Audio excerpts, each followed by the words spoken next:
Hi, good afternoon. Ed Marx here. Happy to share with you this month's edition of Digital Unplugged. I'm really excited about this month's talk because we will focus specifically on the role of design with digital transformation. So this is the second in a 6 series of interactive webinar sessions to help you and your organization develop a digital transformation strategy that works.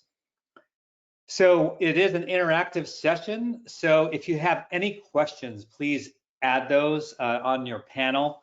We will have a moderator to pick those up and we will address those at the end. So in this particular episode, we're going to be talking about 3 key differentiators for success and all around design. So I'll do a quick recap of what we talked about in the first session, introduce sort of our go forward model for transformation, but really the heart of it is to hear from experts from around the globe on digital transformation with a design perspective. I would personally argue that if we had taken a design perspective when we were developing the electronic health records, we would not be in the conundrum that we are today, whether it's from a patient experience point of view or certainly a clinician point of view and all the burnout issues they're dealing with today because of the clumsy way in which we designed the EHRs many years ago. So we've learned from that and are applying it to the future of medicine. So in the first episode, we really focused on defining digital and also talked about what the big tech firms are doing in digital and what retail is doing in digital. And while we concluded that there's no single right answer for the definition of digital, for our purposes, we talked about it from the perspective of having improved experiences, because it really is about the experience of those who are impacted, of those who we touch. But it's powered by technology, certainly behind the scenes, but again, enabled by design.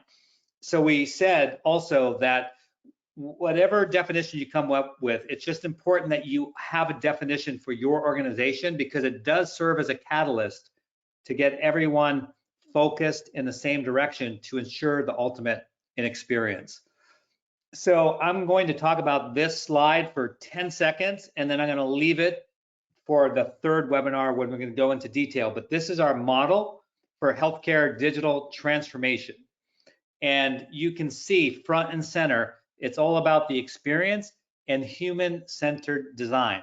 Certainly, there's other components and platforms that enable the experience. We'll save those for next month. Really want to focus in on design. So 3 key differentiators for success. I won't read the slides to you. You can see them right there because I want to save as much time as possible for our excellent speakers. So with that, Amy, I'm turning it over to you to talk about designing for engagement and behavioral change. Thanks, Ed, and good evening, everyone. I'm actually joining you from Google in Cambridge, where I'm judging a life sciences innovation challenge this evening, so I apologize for any background noise of loud Googlers around me, but happy to chat with you this evening. I'm Amy. I'm one of the founders of MadPow and Chief Experience Officer. And MadPow is an organization focused on leveraging the power of design to improve health and to improve well-being. So we started 20 years ago focusing on digital. We were user-centered from the get-go. If you go to the next slide, I can walk you through what we've seen as the evolution in design. So we started cleaning up the World Wide Web, inventing new digital products, and we were talking with real people to understand what they needed from these solutions and systems, and envisioning new digital products and things like that. We were designing and then validating the designs to make sure that we'd gotten it right.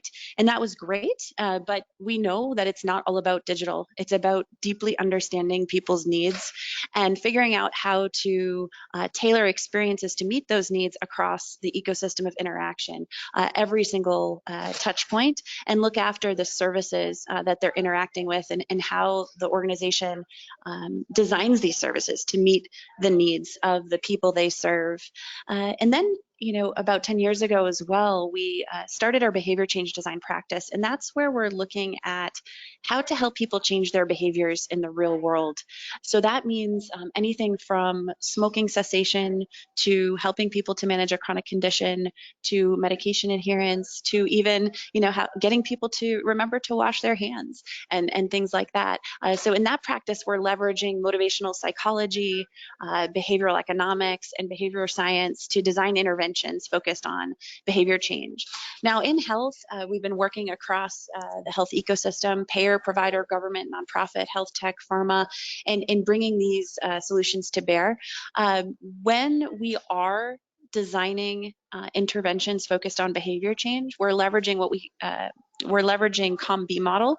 We didn't invent this model, but we've adopted it and adapted it, and we use it in the behavior change design work. And COM-B model basically says that in order for people to change their behavior, they need to have the capability, the opportunity, and the motivation. So this model helps us to sort of deconstruct and analyze the problem space so that we can completely understand what obstacles people are facing in terms of changing their behaviors, and what facets do we need to empower throughout the experience. So for example, if we want people to eat nutritious food, but they live in the food desert, that's the obstacle that we need to overcome, right? So this helps us also ideate potential solutions and interventions, especially in the digital realm, though also person to person and things like that. We actually use this model in work we did for Dartmouth Hitchcock Medical System. They're an academic medical center in Vermont. And the CEO had the hypothesis, what would happen if care was delivered outside the four walls of the hospital in the places where people live? We worked with them from the get-go through research, strategy, design, and even implementation for their patient-facing experience and their clinician-facing experience. But this solution focused on top 5 chronic conditions, so from asthma to COPD, hypertension, diabetes, and basically supported patients in terms of their building self-efficacy in condition management.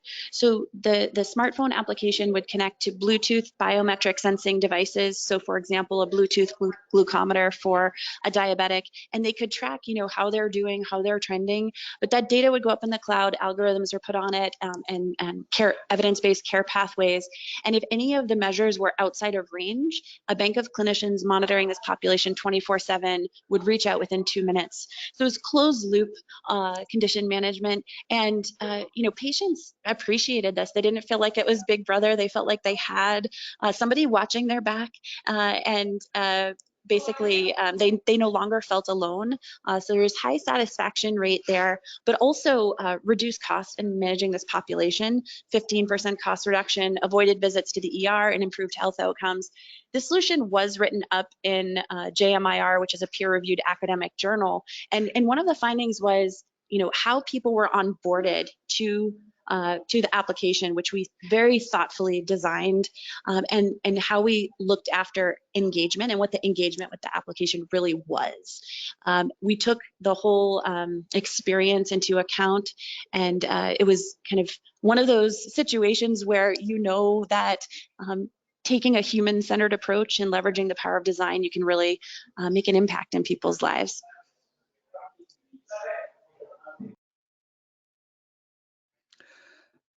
Thanks, Amy. Thank you, Amy. Yeah, that was awesome. We're going to go ahead and ask David from Pininfarina to share with us sort of his perspectives on optimizing digital experience with physical environments. Yes, exactly. Thank you, Amy. Thank you. Now, knowing the context of this webinar about digital transformation and the brilliant presentation of Amy about behavioral design process-based methodology, you can be surprised to see Pininfarina part of this panel, right? For the one who doesn't know about Pininfarina, on the next slide, we are a famous Italian design house known to design the most beautiful cars in the world, like Maserati, Fiat, Peugeot, Alfa Romeo, but also the best one. More than 100 Ferraris have been designed by Pininfarina, including the Testarossa, the GTO, the A40, the A50, and so on. But we don't do only cars, you know. We do also architecture, master planning, industrial design, transportation, like yachts, trains, bicycles, planes, and so on. We get more than 100 design awards in the industrial design world. Well, we are known to do physical stuff. So why are we here for digital design? I convinced my CEO like 1 year ago that the majority of digital transformation will turn into physicalization.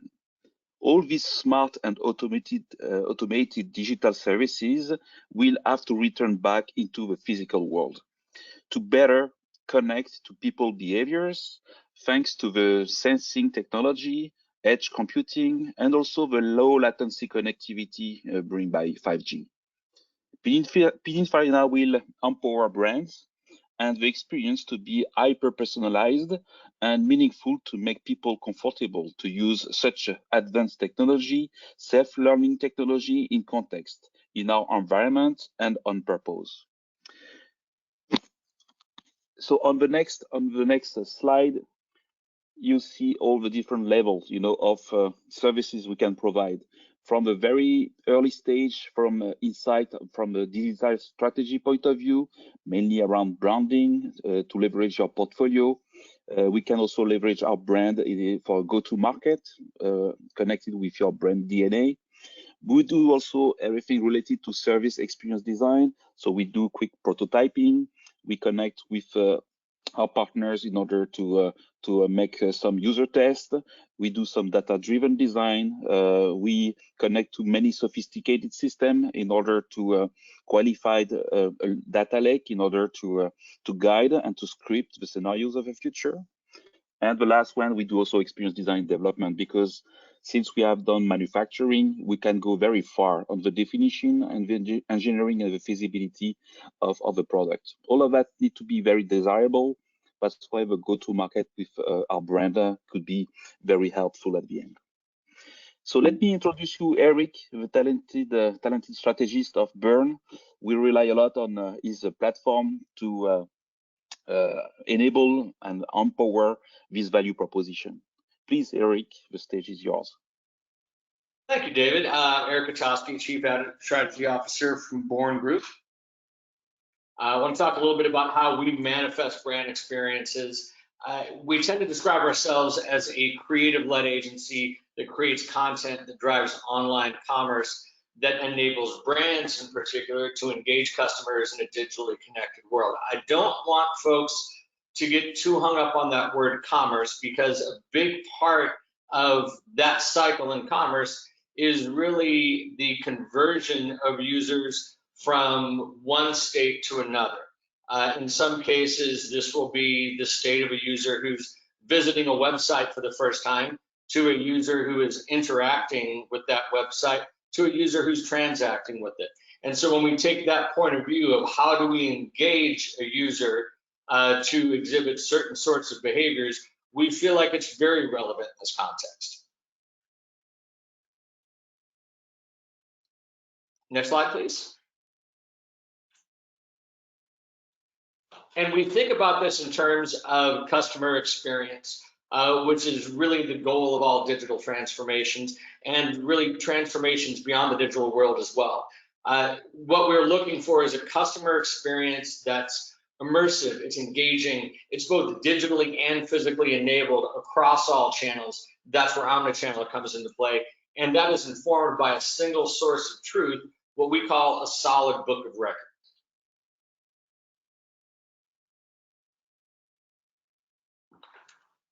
We look at customer experience as the sum of a brand experience plus a behavioral experience informed by a book of record experience. And I'll go into a little more detail on what all that means.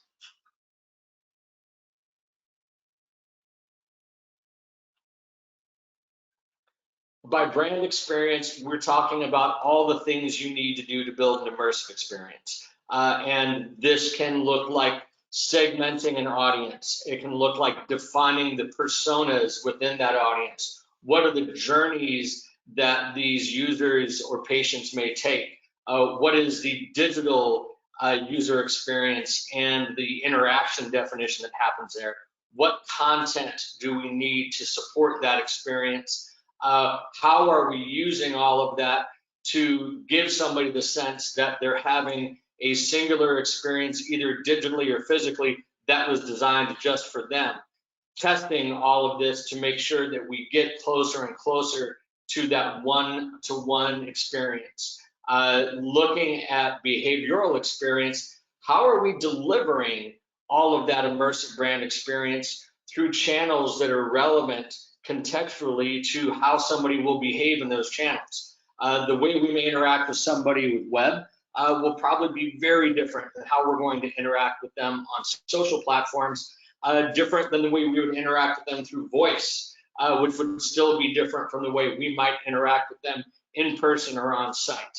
And all of that, we're using data to inform and improve that experience, while also recognizing that data can be a constraint. So in the case of a book of record, knowing that we've got some limitations that Ed spoke to around EHR, how do we enhance and how do we exploit some of those constraints within a very tight regulation framework that we're able to utilize a lot of the lessons that we get from commercial conversion by using things like customer relationship management, by using things like customer data platforms, when really, if we abstract this another layer, our goal is to use all of this technology, all of this experience that heretofore has really been deployed in the service of commerce, selling people widgets, but a lot of these same things can be used to actually drive the engagement, to drive the reduction of friction between patients and the clinician to get a better outcome. And there are still some serious constraints with data in the commercial world, as intractable as EHR may feel in the healthcare realm. Things like ERPs or other books of record that in some cases have been in a particular industry or within even a particular organization for 20 or 30 years simply can't be removed or replaced. They need to have the constraint they represent exploited, escalated, and then finally unified around this experience to get a better outcome. Well, Eric, thank you very much for sharing your perspective there. We have 10 minutes for questions and answers. We have 3 questions so far that we want to talk about related to the importance of design in digital transformation.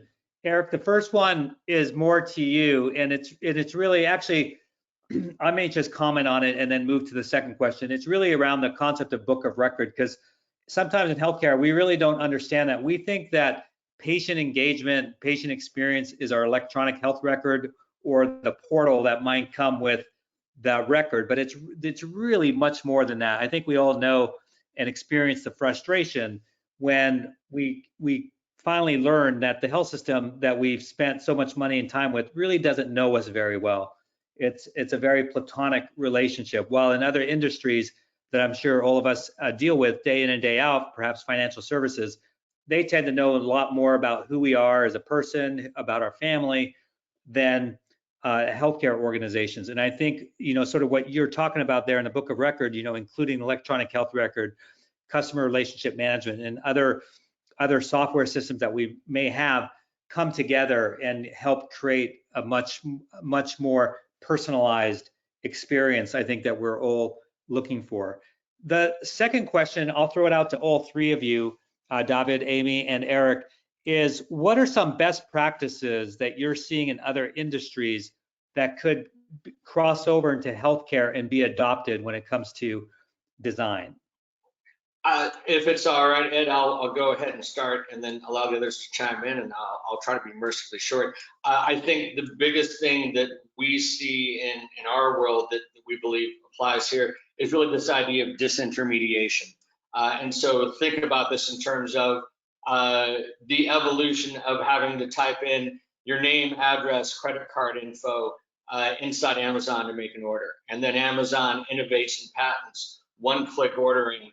Go one step further, now you're doing that with voice. So we've gone from 2 hands to 1 finger to no hands altogether.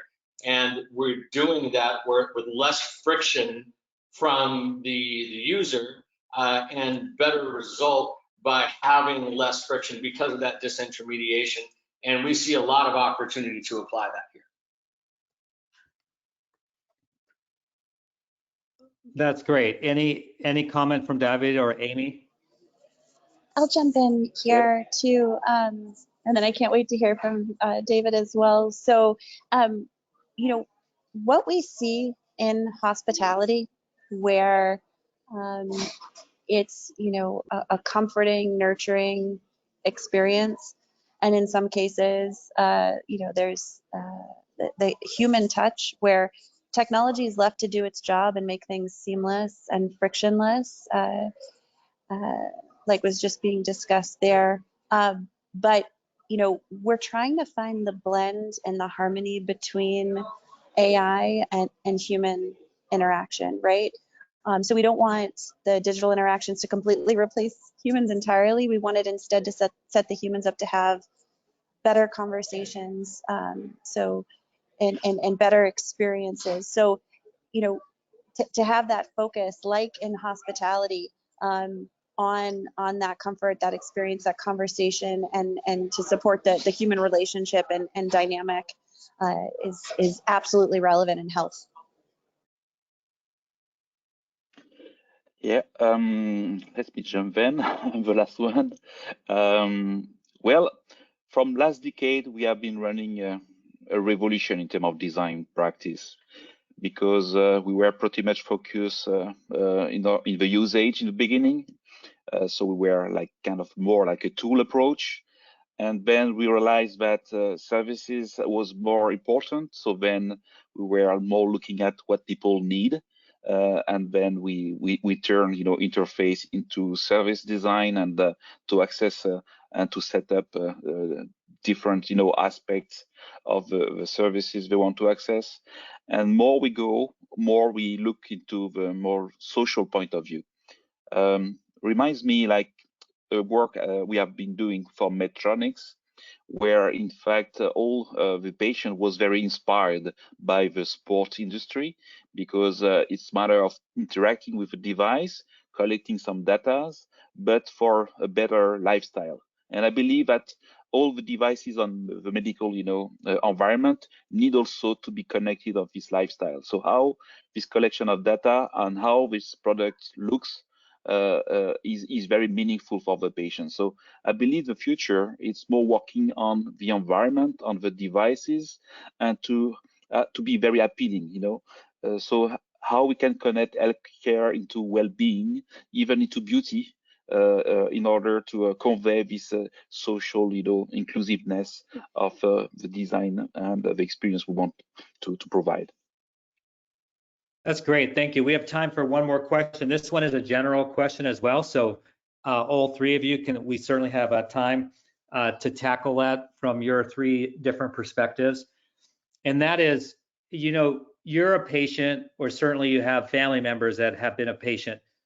So coming in sort of with fresh eyes, although all of you do work in healthcare already, but if you were to come in to tackle digital transformation from a design point of view, what would be one of the top three things that you would focus in on first? What would you tackle first? So that's really the heart of the question is, okay, I understand design, how important it is. Help me sort of prioritize. What should I tackle first? I can start there as well.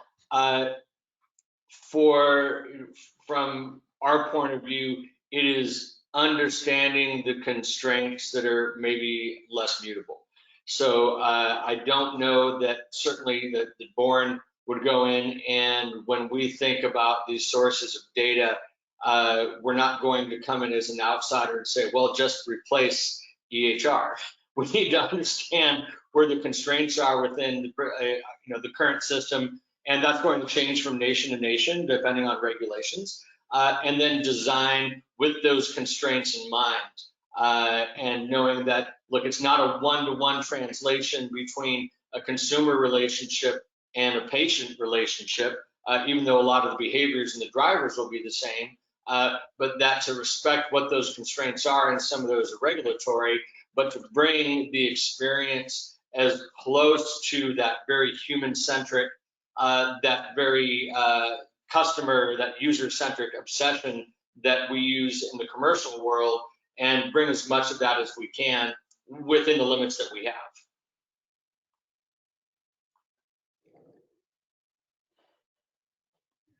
All right, thanks, Eric. We have one more question. Yeah, go ahead and answer that if one of you guys want to tackle. Go ahead. David, you go first. Yes, okay. Thank you, Amy. You are very gallant. I have only 3 words. I mean, whatever the brief we will have, we will make it doable, we will make it feasible, and we will make it acceptable and desirable. That's the only 3 key parts we will, tackle on. Yeah, well said, gentlemen. And I would add that, digital transformation toward what end, right? So I think organizations are doing a bit of soul searching. Absolutely, health is an industry, it's a business. However, we have a big job to do in terms of improving the health and well-being of many, many people. And we find that the people we work with in health are good, good folks, and they're looking to do amazing, innovative stuff. We also are seeing organizations who are very siloed and are having a hard time getting out of their own way, so to speak. And really, it's a cultural thing. We're finding that organizations that are able to get sort of top-down buy-in for a person-centered approach. Starting with executives listening in on interviews or research, or having that FaceTime with the end patient, the end user, the end person, to really develop an empathy for what needs to be done, can be helpful. So that executive mandate, and then having a structure to adopt, test, and learn, and be iterative, but also to collaborate across silos in terms of creating kind of a shared vision for where we're looking ahead. And then operationalizing things and developing technologies becomes the easy part. We find that the cultural and the politics and the mandates is the most difficult part. So yeah.